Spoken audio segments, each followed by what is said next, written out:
Bayangkan ini. Seorang gadis kecil tanpa alas kaki berdiri di depan rumah Reyot di pedalaman Mississippi. Kelilingnya hanya rumput tinggi dan angin yang berbisik pelan.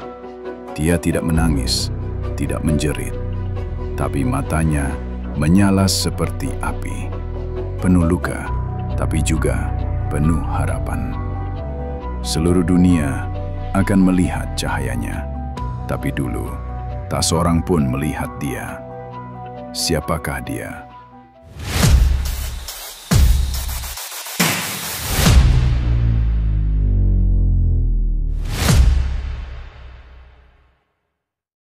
Oprah Gail Winfrey lahir pada 29 Januari 1954 di Kosciuszko, Mississippi. Ia anak dari Vernita Lee, seorang pembantu rumah tangga, dan Vernon Winfrey, tentara. Tapi sejak bayi, hidupnya sudah luka. Dibesarkan oleh neneknya, Hattie Mae Lee, Oprah hidup dalam kemiskinan ekstrim. Rumah Reyot tanpa air dan listrik. Mainan tidak ada. Hiburannya hanya Alkitab dan cerita dari gereja. Sejak kecil, ia sudah bicara lancar di usia 2 tahun dan bisa membaca di usia 3. Ia sering berdiri di mimbar gereja membacakan ayat dengan penuh perasaan. Books were my friends, they saved me.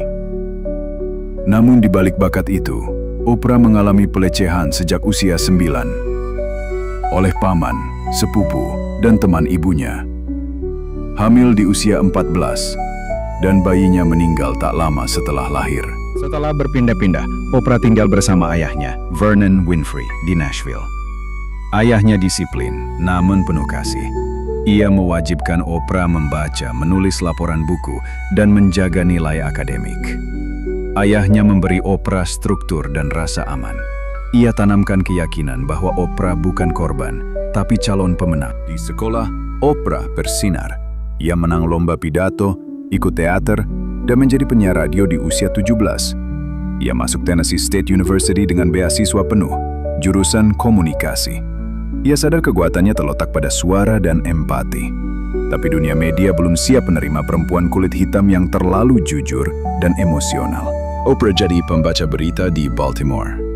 Tapi saat ia menangis membaca berita duka, ia dianggap tidak profesional. Ia dipecat dari posisi utama. Dipindah ke acara talk show lokal yang dianggap tak penting. Tapi justru di sanalah ia bersinar. Ia merombak format acara jadi penuh empati dan kedalaman cerita. Pada tahun 1986, The Oprah Winfrey Show resmi tayang nasional. Tapi itu bukan acara gosip biasa. Oprah berbicara soal trauma, healing, spiritualitas, feminisme, dan pengampunan. Ia ubah televisi menjadi terapi publik. Rakyat Amerika menangis bersamanya. Mereka belajar, tumbuh, dan memaafkan. Nama Harpo adalah ejaan balik dari Oprah. Kini, ia bukan hanya pembawa acara, tapi pemilik seluruh sistem. Ia punya kendali penuh atas naskah, iklan, dan konten. Tak pernah terjadi sebelumnya dalam sejarah TV Amerika, terutama oleh perempuan kulit hitam. Oprah hidup dengan keyakinan yang kuat. Inilah beberapa prinsip yang ia pegang teguh. Kesatu, apa yang kamu yakini, itulah yang terjadi. Kedua, tidak ada kegagalan, hanya arah baru. Ketiga, tujuan hidup adalah untuk melayani, bukan sekadar bekerja. Keempat, memaafkan bukan membebaskan orang lain, tapi membebaskan dirimu sendiri. Kelima, niat menciptakan kenyataan. Keenam, jaga energimu. Energi adalah kehidupan. Ketujuh, bersyukur, mengubah cara berpikir dan hidup. Pada 2007, Oprah membuka Leadership Academy for Girls di Afrika Selatan. Ia tak hanya mendidik, tapi membentuk pemimpin masa depan. Ia juga telah menyumbang lebih dari $400 juta untuk pendidikan, kesetaraan perempuan, dan kesehatan mental. Oprah dihina karena berat badannya. disebut terlalu emosional, terlalu spiritual. Tapi dia tetap berdiri, tidak menyangkal siapa dirinya. Oprah tidak menyembunyikan lukanya. Ia menyulap rasa sakit jadi pelajaran. Ia berbagi kisah pelecehan dan kesedihannya untuk mengangkat orang lain. Oprah memulai hari dengan meditasi. Ia percaya keheningan adalah senjata utama untuk mendengar intuisi. Dalam setiap keputusan bisnis dan filantropi, Oprah selalu tanya, "Apa niatku?" Karena niat menciptakan dampak jangka panjang. Oprah menyatukan spiritualitas dengan kesuksesan.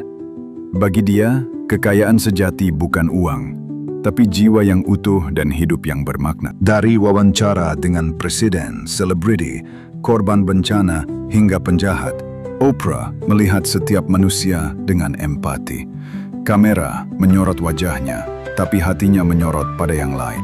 Kamu mungkin miskin, pernah dilecehkan, pernah ditolak.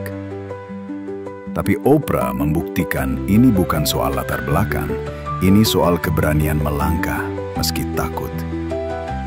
Dan kamu bisa juga. Pada tahun 2005, Oprah memperkenalkan satu kata yang mengubah arah industri buku di dunia. Book Club. Tapi, ini bukan sekedar klub baca biasa. Setiap buku yang ia rekomendasikan di acara The Oprah Winfrey Show langsung menjadi bestseller global. Penulis-penulis yang sebelumnya tak dikenal, tiba-tiba bukunya terjual jutaan kopi. Dampaknya, ratusan ribu orang Amerika mulai membaca lagi. Oprah membuktikan bahwa literasi adalah kekuatan, bahwa satu suara yang dipercaya bisa membangun budaya belajar di seluruh negeri. Pelajaran. Seringkali, pengaruhmu dimulai dari hal-hal kecil, dari satu rekomendasi, satu komentar, satu dorongan kepada orang lain. Tahun 2011, setelah 25 tahun tayang, Oprah menutup acaranya. Tapi, ia tak pensiun. Ia meluncurkan OWN, Oprah Winfrey Network, saluran TV miliknya sendiri. Di tengah era digital dan persaingan streaming, banyak yang mengira Oprah akan redup. Tapi, dia beradaptasi. Ia pindah ke podcast, Apple TV, YouTube, dan platform modern lainnya. Ia hadir dalam bentuk konten yang lebih dalam dan kontemplatif. Pelajarannya, keberhasilan bukan soal siapa yang duluan, tapi siapa yang mampu menyesuaikan diri dengan zaman. Dalam dunia bisnis, banyak yang percaya kamu harus bersikap kejam untuk sukses. Tapi Oprah justru tumbuh karena empati dan integritasnya. Ia tidak pernah menjatuhkan lawan, tidak menghancurkan reputasi orang lain untuk naik ke atas. Justru, ia membantu banyak perempuan kulit hitam dan kreator lain untuk ikut naik bersamanya. Oprah dikenal sangat murah hati, bahkan ketika kamera tidak menyala. Ia membiayai pendidikan banyak siswa secara anonim. Ia sering diam-diam mengunjungi rumah sakit, memberikan beasiswa, atau membantu korban bencana. Integritas bukan hanya tentang siapa kamu di depan publik, tapi siapa kamu ketika dunia tidak melihat.